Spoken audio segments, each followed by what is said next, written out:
Alright guys, welcome back to some more Michael Knowles. He just put this video out. We were just watching the alien testimony live. I just decided, hey, Michael Knowles is doing a thing. So let's go take a look at what he's talking about today. Throughout history, political activists have endured all manner of suffering in order to advance their causes. Gandhi marched 200. Where are you? You're in a hotel? What's wrong with your audio? God damn, it's all good, bro. My audio's been, I literally just upgraded my audio today, so it sounds a little bit better, hopefully. 140 miles to protest the British salt monopoly. Nelson Mandela spent 27 years in prison opposing the South African regime. And yesterday, Democrat Congressman Greg Casar stopped eating for 8 hours to protest for more breaks in the workday in Texas.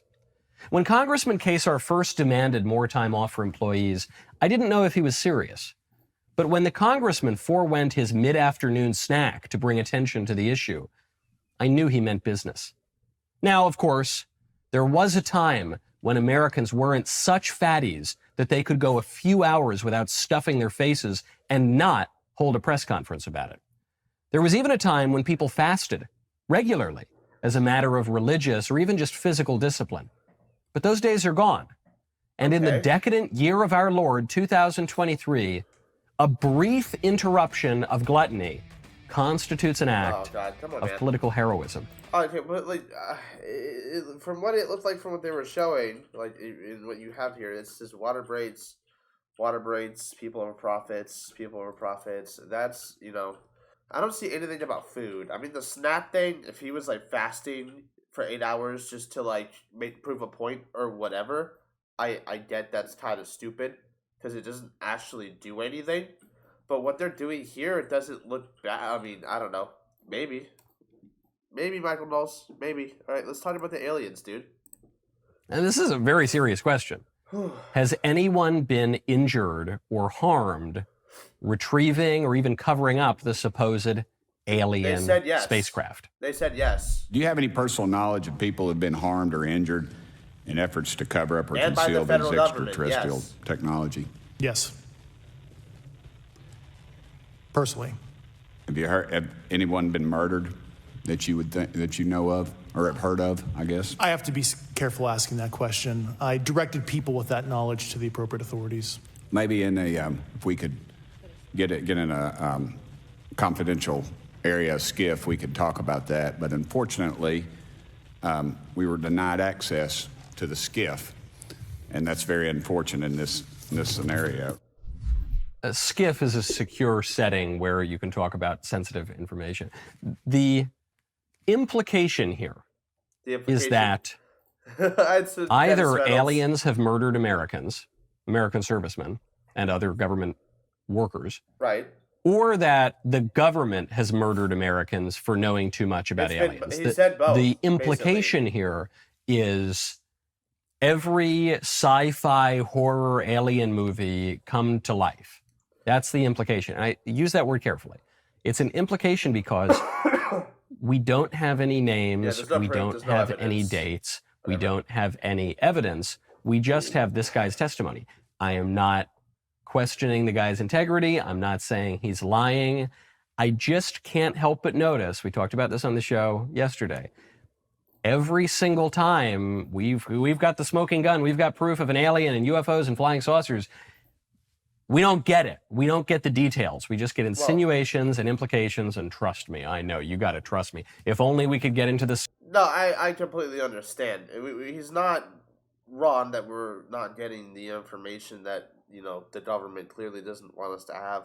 Michael, you're skeptic about if this is obviously real or not, and I feel the same way. I also feel like it could be. I'm not going to say it is. I'm not going to say it isn't. But, let's keep going and see what you have to say. If only I could tell you what happened. If only I could give you names. If only I could give you details. So this is amazing bread and circuses TV that the American public is gobbling up. I'm talking about it right now on the show, so I guess it worked. But is there any actual substance to what they're saying? Anna Paulina Lunick, Republican congressman, asks if the man testifying has ever feared for his life. Following up on this question of, have people been murdered in these cover-ups? Have people been injured? Here's his answer. In the last couple of years, have you had incidences that have caused you to be in fear for your life for addressing these issues? Yes, personally. Okay. Yeah. I just want everyone to note that he's coming forward in fear of his life. To put in perspective, if they were really not scared about this information coming out, why would someone be intimidated like that? Okay, maybe he is in fear of his life. Look, maybe it's real. All right, let's just say maybe ET is real and we've got all these aliens and spacecraft and secret bunkers in Area 51. Okay, but again, where is the evidence? This exchange, which is captivating and it's gone viral and people are talking about it, this man fears for his life. What kind of evidence is that? The evidence being presented here is a guy's feelings. I don't mean to mock his feelings, but when we're talking about there's really no point to go through this whole process. Just say that there's no concrete evidence. I mean, the only really evidence that we've seen is that footage of the fighter jet following the unidentified aircraft. But at the same time, anything like that can easily be fabricated. If you want to provide actual evidence, bring everything out. Don't just leave, oh, this is some footage that we have.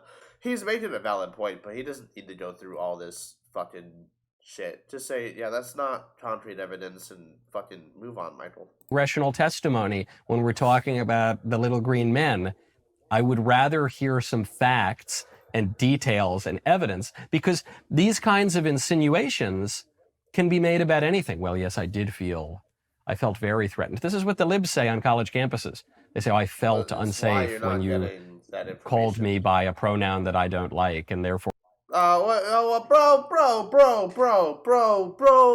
just when I thought you were gonna, like, put out a video that wasn't complete fucking... Oh, my God. How are you saying that those two things are the same thing? Brother, oh my God. How the fuck are you going to sit there and say that it's the same credibility that a U.S. intelligence person is in fear of his own life from the federal government for coming out with information about UPAs, or UAPs, sorry, the UFOs, or extraterrestrials, whatever the fuck they're called. How are you going to equate that to liberals in pronouns? Hey, I'm in fear of my life because you're not calling me by my pronouns? I'm in fear? Why the fuck would he want to? I mean, I understand why it's scary and why you wouldn't want to go out and tell people about UFOs. But how are you going to equate that to liberals feeling uncomfortable about people disrespecting their pronouns, which I think is not a big fucking deal, but Jesus Christ, how are you going to say those are like the same thing? I felt like it was really dangerous and threatening. Feel. You can never disprove a feeling. So I'm really not mocking the guy. I don't mean to be harsh on him, but give me something. If we're going to hold this big...